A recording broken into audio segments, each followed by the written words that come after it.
207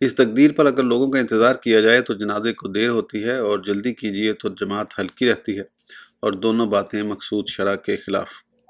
لال جرم یعنی مجبوراً مصلحت شرعیہ اسی کی مقتضی یعنی تقاضا کرنے والی ہوئی کہ تکرار کی اجازت نہ دیں۔ جب لوگ جانیں گے کہ اگر نماز ہو چکی تو پھر نہ ملے گی، اور ایسے افضال عظیمہ یعنی بڑی فضیلتیں ہاتھ سے نکل جائیں گی، تو خواہی ناخواہی جلدی کرتے حاضر آئیں گے، اور میت کے فائدے اور اپنے بھلے کے لیے جلدی جمع ہو جائیں گے، اور شرع مطہر کے دونوں مقصد باحسن وجوہ رنگ ظہور پائیں گے، اچھی طرح پورے ہو جائیں گے۔ نماز جنازہ کی تکرار کی ممانعت میں حدیث کریمہ کے دلائل۔ جب امیر المومنین خلیفہ المسلمین سیدنا عمر فاروق اعظم رضی اللہ تعالیٰ عنہ کا وصال ہوا، تب جلیل القدر صحابی رسول حضرت عبداللہ بن سلام رضی اللہ تعالیٰ عنہ کہیں گئے ہوئے تھے۔ امیر المومنین کی شہادت کی خبر ملتے ہی جلد از جلد مدینہ طیبہ آئے، لیکن آتے آتے دیر ہو گئی۔ نماز جنازہ پڑھ لی گئی اور تدفین بھی ہو چکی۔ حضرت عبداللہ بن سلام رضی اللہ تعالیٰ عنہ کو نماز جنازہ میں شرکت کا موقع نہ ملا۔ اس پر آپ نے فرمایا کہ حضرت عبداللہ بن سلام رضی اللہ تعالیٰ عنہ کے آنے سے پہلے امیر المومنین فاروق اعظم رضی اللہ تعالیٰ عنہ کے جنازے کی نماز ہو چکی، تو فرمایا کہ دعا کی بندش تو نہیں، میں ان کے لیے دعا کروں گا۔ اگر نماز جنازہ کی تکرار جائز ہوتی تو حضرت عبداللہ بن سلام رضی اللہ تعالیٰ عنہ امیر المومنین حضرت عمر فاروق اعظم رضی اللہ تعالیٰ عنہ کے جنازے کی نماز ضرور پڑھتے، مگر آپ نے نماز جنازہ پہلی مرتبہ ہونے کے بعد نماز جنازہ کی تکرار نہ کی، بلکہ یہ فرمایا کہ دعا کی بندش تو نہیں، میں ان کے لیے دعا کروں گا، جس کا صاف مطلب یہ ہے کہ نماز جنازہ کی تکرار منع ہے، لیکن دعا کرنے کی تو ممانعت نہیں، لہٰذا میں ممنوع کام یعنی تکرار نماز جنازہ نہ کروں گا، بلکہ مشروع کام یعنی دعا کروں گا۔ دلیل نمبر 2، خاتون جنت جگر پارا رسول راحت جام مصطفیٰ شہزادی شاہ کونین حضرت فاطمہ الزہرا رضی اللہ تعالیٰ عنہ نے اپنے شفیق سرتاج اور خاوند سعید السادات مولا کائنات حضرت علی مشکل کشا رضی اللہ تعالیٰ عنہ سے وصیت فرمائی کہ میں جب دنیا سے جاؤں تو مجھے رات میں دفن کریں، تاکہ میرے جنازے پر نامحرم کی نظر نہ پڑے۔ چنانچہ آپ کی وصیت کے مطابق آپ کو رات میں ہی دفن کر دیا گیا۔ اجلا صحابہ کرام رضوان اللہ تعالیٰ علیہم اجمعین حضرت خاتون جنت فاطمہ الزہرا رضی اللہ عنہا کی نماز جنازہ میں شرکت کی سعادت سے محروم رہ گئے، بلکہ امیر المومنین خلیفۃ المسلمین امام المتقین اصدق صادقین حضرت ابوبکر صدیق اور حضرت عمر فاروق اعظم و دیگر صحابہ رضی اللہ تعالیٰ عنہم بھی شرکت نہ فرما سکے۔ پھر کیا ہوا؟ حضرت شاہ عبدالعزیز محدث دہلوی رحمۃ اللہ تعالیٰ علیہ المتوفی 1229 ہجری فرماتے ہیں کہ بعض روایت میں آیا ہے کہ دوسرے دن حضرات ابوبکر صدیق و عمر فاروق و دیگر صحابہ حضرت علی مرتضیٰ کے گھر تعزیت کے لیے آئے اور شکایت فرمائی کہ ہمیں خبر کیوں نہ دی کہ ہم نماز اور حاضری کا شرف حاصل کرتے۔ حضرت علی مرتضیٰ نے فرمایا کہ فاطمہ رضی اللہ تعالیٰ عنہ نے وصیت کی تھی کہ میں جب دنیا سے جاؤں تو مجھے رات میں دفن کریں، تاکہ میرے جنازے پر نامحرم کی نظر نہ پڑے، تو میں نے ان کی وصیت کے مطابق عمل کیا۔ یہ ہے روایت مشہور۔ ناظرین کرام، غور فرمائیں کہ اگر نماز جنازہ کی تکرار جائز ہوتی تو حضرت ابوبکر صدیق و حضرت عمر فاروق اعظم اور دیگر اصحاب کبار رضی اللہ تعالیٰ عنہم ہرگز حضرت خاتون جنت فاطمہ الزہرا رضی اللہ تعالیٰ عنہ کے جنازے کی نماز فوت ہونے کا افسوس نہ کرتے، بلکہ وہ تمام حضرات دوبارہ جماعت قائم کر کے نماز جنازہ ادا فرما لیتے، لیکن انہوں نے ایسا نہیں کیا، بلکہ نماز جنازہ فوت ہونے کی شکایت فرماتے ہوئے حضرت مولا علی مرتضیٰ رضی اللہ تعالیٰ عنہ سے کہا کہ آپ نے ہمیں خبر کیوں نہ دی تاکہ ہم بھی نماز اور حاضری کا شرف حاصل کرتے، جس کا صاف مطلب یہ ہے کہ ان حضرات کو نماز جنازہ میں شرکت کے شرف سے محروم ہونے کا افسوس ہے، اور نماز جنازہ سے محروم اس لیے ہوئے کہ نماز جنازہ فوت ہو گئی، اور نماز جنازہ فوت اس لیے ہو گئی کہ نماز جنازہ کی تکرار جائز نہ ہونے کی وجہ سے اسے دوبارہ پڑھنا ممکن نہیں۔ دلیل نمبر 3، امام ابو عبداللہ محمد بن اسماعیل المعروف بامام بخاری المتوفی 256 ہجری اور امام ابو الحسین مسلم بن الحجاج قشیری المعروف بامام مسلم المتوفی 261 ہجری رضی اللہ تعالیٰ عنہما کے استاد امام ابو بکر عبداللہ بن محمد احمد النصفی المعروف ابن ابی شیبہ المتوفی 211 ہجری رضی اللہ تعالیٰ عنہ روایت کرتے ہیں کہ حضرت ابوبکر صدیق و حضرت عمر فاروق و دیگر صحابہ کرام رضوان اللہ تعالیٰ عنہم کی عادت کریمہ تھی کہ جب نماز جنازہ میں مصلی تنگ کرتا کہ اس میں گنجائش نہ پاتے تو واپس چلے جاتے اور نماز جنازہ مسجد میں نہ پڑھتے۔ اس حدیث کے ضمن میں امام اہل سنت مجدد دین و ملت امام احمد رضا محقق بریلوی علیہ الرحمہ و رضوان فرماتے ہیں کہ نماز جنازہ کی جو فضائل جلیلہ ہیں وہ حضرت صدیق و فاروق و دیگر صحابہ رضی اللہ تعالیٰ عنہم پر مخفی نہ تھے، نہ ان سے توقع کہ ایسے فضل جلیل کے لیے تشریف بھی لائیں اور پھر باوصف قدرت اسے چھوڑ کر چلے جائیں۔ اگر نماز جنازہ دوبارہ جائز ہوتی تو تنگی مصلح کیا حرج کرتی اور واپس جانے کی کیا وجہ تھی؟ جب پہلے لوگ پڑھ چکتے اس کے بعد دوسری جماعت فرما لیتے۔ دلیل نمبر 4، علم فقہ کا یہ مسلم مسئلہ ہے کہ پانی موجود ہوتے ہوئے تندرست کو تیمم کر کے نماز پڑھنا جائز نہیں، اگر پڑھے گا تو اس کی نماز نہ ہوگی، مزید برآں وہ گناہگار ہوگا۔ اب ایک حدیث شریف ملاحظہ فرمائیں۔ حضرت عبداللہ بن عباس رضی اللہ تعالیٰ عنہ سے روایت ہے کہ جب تمہیں نماز جنازہ کے فوت ہونے کا اندیشہ ہو اور وضو نہیں تو تیمم کر کے پڑھ لو۔ جلیل القدر صحابی رسول حضرت عبداللہ بن عمر رضی اللہ تعالیٰ عنہما، جن کا فعل ہمارے لیے حجت ہے، وہ بھی مذکورہ حدیث پر عمل کرتے تھے۔ امام بیہقی اور دارقطنی نے اپنی سنن میں روایت کیا ہے کہ حضرت عبداللہ بن عمر رضی اللہ تعالیٰ عنہما کے پاس ایک جنازہ آیا، اس وقت ان کا وضو نہ تھا، تیمم کر کے نماز میں شریک ہو گئے۔ تیمم کر کے نماز جنازہ پڑھنے کے تعلق سے روایت، حضرت بن ابی رباح رضی اللہ تعالیٰ عنہ سے روایت ہے کہ جب تجھے نماز جنازہ فوت ہو جانے کا خوف ہو تو تیمم کر کے نماز پڑھ لے۔ حضرت عامر شابی رضی اللہ تعالیٰ عنہ سے روایت ہے کہ جب نماز جنازہ کے فوت ہونے کا اندیشہ ہو تو تیمم کرے۔ حضرت حکم رضی اللہ تعالیٰ عنہ سے روایت ہے کہ جب تجھے نماز جنازہ فوت ہونے کا اندیشہ ہو اور تو بے وضو ہے تو تیمم کر کے نماز پڑھ لے۔ حضرت حسن بصری رضی اللہ تعالیٰ عنہ سے روایت ہے کہ نماز جنازہ کے لیے تیمم کر لے۔ مدرجہ چاروں روایت بحوالہ المصنف اللہ بن ابی شیبہ جلد 2 صفحہ 498۔ حضرت ابن شہاب زہری رضی اللہ تعالیٰ عنہ سے روایت ہے کہ جب تیرے سامنے اچانک جنازہ آئے اور تیرا وضو نہیں تو تیمم کر کے نماز پڑھ لے۔ مذکورہ 5 تابعین کرام کے علاوہ حضرت ابراہیم نخعی اور حضرت اکرمہ تلمیذ حضرت ابن عباس رضی اللہ تعالیٰ عنہ یعنی کل 7 ائمہ تابعین سے ثابت ہے کہ نماز جنازہ کی تکرار جائز نہیں۔ اگر نماز جنازہ کی تکرار جائز ہوتی تو نماز فوت ہونے کے کیا معنی اور اس کے لیے تندرست کو پانی موجود ہوتے ہوئے تیمم کیوں کر جائز ہوتا؟ المختصر، نماز جنازہ کی تکرار غیر مشروع اور منع ہے اور اس کے ممنوع ہونے پر دلائل کثیرہ موجود ہیں۔ غائبانہ نماز جنازہ پڑھنا کیسا ہے؟ غائبانہ نماز جنازہ یعنی غائب کی نماز جنازہ پڑھنا، یعنی جہاں نماز جنازہ پڑھی جائے وہاں میت موجود نہ ہو بلکہ دوسرے مقام پر ہو۔ مثلا احمد آباد میں کسی کا انتقال ہو گیا اور بمبئی کے لوگ بمبئی شہر میں اس کی نماز جنازہ پڑھیں۔ کبھی کبھی ایسا ہوتا ہے کہ عالمی شہرت رکھنے والے کسی شخص کا یا کسی مشہور و معروف مذہبی رہنما و مقتدیٰ کے انتقال کی خبر پا کر مختلف ممالک اور مختلف شہروں میں اس کی نماز جنازہ پڑھی جاتی ہے۔ غائبانہ نماز جنازہ پڑھنے والے لوگوں میں سے اکثر لوگ اس مسئلے سے ناواقف ہیں کہ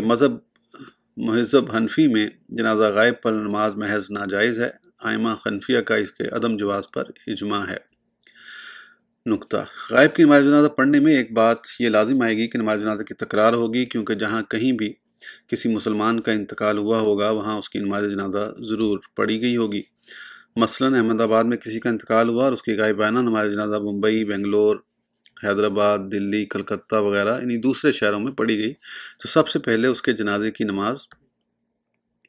احمد آباد میں ہی پڑھی جائے گی، دیگر شہروں میں اس کی نماز بعد میں ہی پڑھی جائے گی۔ تو یہاں 2 باتیں لازم آئیں گی، نماز جنازہ کی تکرار ہوگی، غائب کی نماز جنازہ پڑھی جائے گی۔ پہلی بات یہ کہ نماز کی تکرار جائز ہے یا نہیں، یہ مسئلہ اوراق سابقہ میں یعنی پچھلے صفحوں میں تفصیل کے ساتھ بیان کر کے ثابت کر دیا گیا ہے کہ نماز جنازہ کی تکرار غیر مشروع اور ممنوع ہے۔ اب معاملہ اس بات پر وضاحت طلب ہے کہ غائب کی نماز جنازہ جائز ہے یا نہیں۔ فقہ حنفی کی معتبر و مستند کتب میں صاف صراحت سے لکھا ہوا ہے کہ غائب کی نماز جنازہ جائز نہیں۔ مثلا محقق علی الاطلاق علامہ کمال الدین محمد بن عبد الواحد ابن الحمام مکی رحمۃ اللہ تعالیٰ علیہ المتوفی 861 ہجری فرماتے ہیں کہ صحت نماز جنازہ یعنی جنازے کی نماز صحیح ہونے کی شرط یہ ہے کہ میت مسلمان ہو، پاک ہو، جنازہ نمازی کے آگے زمین پر رکھا ہو۔ اسی شرط کے سبب کسی غائب کی نماز جنازہ جائز نہیں۔ حوالہ نمبر 2، امام الفقہ شیخ الاسلام شمس الدین علامہ محمد عبداللہ بن احمد غزی تمرتاشی صاحب تنویر الابصار المتوفی 1004 ہجری رحمۃ اللہ علیہ فرماتے ہیں کہ ہمارے امام اعظم ابو حنیفہ رضی اللہ تعالیٰ عنہ جنازہ غائب پر نماز جائز نہیں مانتے۔ حوالہ 3 رئیس الفقہ خاتم المحققین امام محمد بن علی حسکفی دمشقی المتوفی 1088 ہجری علیہ الرحمہ و رضوان فرماتے ہیں کہ جنازے کا حاضر ہونا شرط نماز ہے، لہذا کسی غائب پر نماز جنازہ صحیح نہیں۔ علاوہ ازیں فقہ کی حسب ذیل کتب میں بھی صاف لکھا ہوا ہے کہ میت کا نمازی کے سامنے موجود ہونا نماز جنازہ کی شرط ہے، لہذا کسی غائب کی نماز جنازہ درست نہیں۔ باقی مزید کتابوں کے حوالے دیے گئے ہیں، یہ ساری کتابوں کے نام ہیں، یہ آپ دیکھ سکتے ہیں۔ عام طور پر حضور اقدس صلی اللہ تعالیٰ علیہ وسلم نے اپنے زمانہ اقدس میں غائبانہ نماز جنازہ نہیں پڑھی۔ حضور اقدس رحمت عالم صلی اللہ تعالیٰ علیہ وسلم جس کی بھی نماز جنازہ میں شرکت فرما لیں، اس کی نجات و مغفرت و بخشش میں کوئی شبہ نہیں۔ خود حضور اقدس صلی اللہ تعالیٰ علیہ وسلم نے فرمایا ہے کہ میری نماز مسلمانوں پر موجب رحمت ہے، تاریکی سے بھری ہوئی قبر کو میں اپنی نماز سے روشن فرما دیتا ہوں۔ حضور اقدس رحمت عالم صلی اللہ تعالیٰ علیہ وسلم کے مذکورہ ارشادات عالیہ کے ثبوت میں ہم یہاں 2 احادیث کریمہ بطور ثبوت پیش کرتے ہیں۔ امام احمد، ابن حبان، حاکم اور ابن ماجہ نے حضرت ابن ثابت رضی اللہ تعالیٰ عنہ سے روایت کیا کہ حضور اقدس رحمت عالم صلی اللہ تعالیٰ علیہ وسلم مسلمانوں پر نماز جنازہ پڑھنے کے سلسلے میں ارشاد فرماتے ہیں کہ جب تک میں تم میں تشریف فرما ہوں، ہرگز کوئی میت تم میں نہ مرے جس کی اطلاع مجھے نہ دو کہ اس پر میری نماز موجب رحمت ہے۔ امام مسلم اور ابن حبان نے حضرت ابو ہریرہ رضی اللہ تعالیٰ عنہ سے روایت کیا کہ حضور اقدس رحمت عالم صلی اللہ تعالیٰ علیہ وسلم ارشاد فرماتے ہیں کہ بے شک یہ قبریں اپنے ساکنوں پر تاریکی سے بھری ہوئی ہیں، اور بے شک میں اپنی نماز سے انہیں یعنی قبروں کو روشن فرما دیتا ہوں۔ مذکورہ دونوں احادیث کریمہ کے ضمن میں امام عشق و محبت مجدد دین و ملت امام احمد رضا محقق بریلوی فرماتے ہیں کہ حالانکہ زمانہ اقدس میں سدھا صحابہ کرام رضی اللہ تعالیٰ عنہ نے دوسرے مواضع یعنی مقام میں وفات پائی، لیکن کبھی کسی حدیث صحیح سے ثابت نہیں کہ حضور نے غائبانہ ان کے جنازے کی نماز پڑھی۔ کیا وہ دیگر مقامات میں وفات پانے والے محتاج رحمت والا نہ تھے؟ کیا معاذ اللہ حضور اقدس صلی اللہ تعالیٰ علیہ وسلم کو ان پر یہ رحمت و شفقت نہ تھی؟ کیا حضور ان کی قبور اپنی نماز پاک سے پر نور نہ کرنا چاہتے تھے؟ کیا جو مدینہ طیبہ میں مرتے انہی کی قبور محتاج نور ہوتی اور جگہ اس کی حاجت نہ تھی؟ یہ سب باتیں بداہتاً یعنی صاف طور پر باطل ہیں، تو حضور اقدس صلی اللہ تعالیٰ علیہ وسلم کا عام طور پر ان کی نماز جنازہ نہ پڑھنا ہی دلیل روشن و واضح ہے کہ جنازہ غائب پر نماز ناممکن تھی، ورنہ ضرور پڑھتے کہ مقتضی بکمال و وفور وجود اور معنی مفقود یعنی چاہا ہوا کامل طور پر کثرت سے موجود اور کوئی روکنے والا نہیں۔ لا جرم یعنی یقیناً نہ پڑھنا قصداً باز رہنا تھا، اور جس امر سے مصطفیٰ صلی اللہ تعالیٰ علیہ وسلم بے عذر مانے بالقصد احتراز فرمائیں وہ ضرور امر شرعی و مشروع نہیں ہو سکتا، یعنی کسی روکنے والے عذر کے بغیر حضور اقدس صلی اللہ تعالیٰ علیہ وسلم جان بوجھ کر جس کام کو نہ کریں وہ کام کبھی بھی موافق شریعت اور جائز نہیں ہو سکتا۔ 3 مواقع میں حضور اقدس نے غائب کی نماز جنازہ کیوں پڑھی؟ دوسرے شہر کی میت پر حضور اقدس صلی اللہ تعالیٰ علیہ وسلم کا نماز جنازہ پڑھنا صرف 3 واقعوں میں روایت کیا جاتا ہے۔ واقعہ نجاشی بادشاہ حبشہ، واقعہ معاویہ لیسی، واقعہ عمرۂ موطا رضی اللہ تعالیٰ عنہم اجمعین۔ مذکورہ تینوں واقعات میں جنازہ حضور اقدس صلی اللہ تعالیٰ علیہ وسلم کے سامنے تھا۔ جنازہ نگاہ مصطفیٰ صلی اللہ تعالیٰ علیہ وسلم کے سامنے حاضر تھا، تو یہ نماز غائب پر نہ ہوئی بلکہ حاضر پر ہوئی۔ نجاشی بادشاہ کا واقعہ۔ ملک حبشہ یعنی ایتھوپیا کا بادشاہ اسہمہ نجاشی جو صدق دل سے حضور اقدس صلی اللہ تعالیٰ علیہ وسلم پر ایمان لایا تھا، جب اس کا انتقال حبشہ میں ہوا تو حضور اقدس صلی اللہ تعالیٰ علیہ وسلم نے مدینہ طیبہ میں صحابہ کرام رضی اللہ تعالیٰ عنہم کو خبر دی اور صفیں باندھ کر 4 تکبیریں کہیں۔ حضرت جابر بن عبداللہ فرماتے ہیں کہ میں دوسری یا تیسری صف میں تھا۔ اس حدیث شریف کو پیش کر کے نماز جنازہ غائب پر پڑھنے کے جواز کے قائل دلیل پکڑتے ہیں کہ حضور اقدس صلی اللہ تعالیٰ علیہ وسلم نے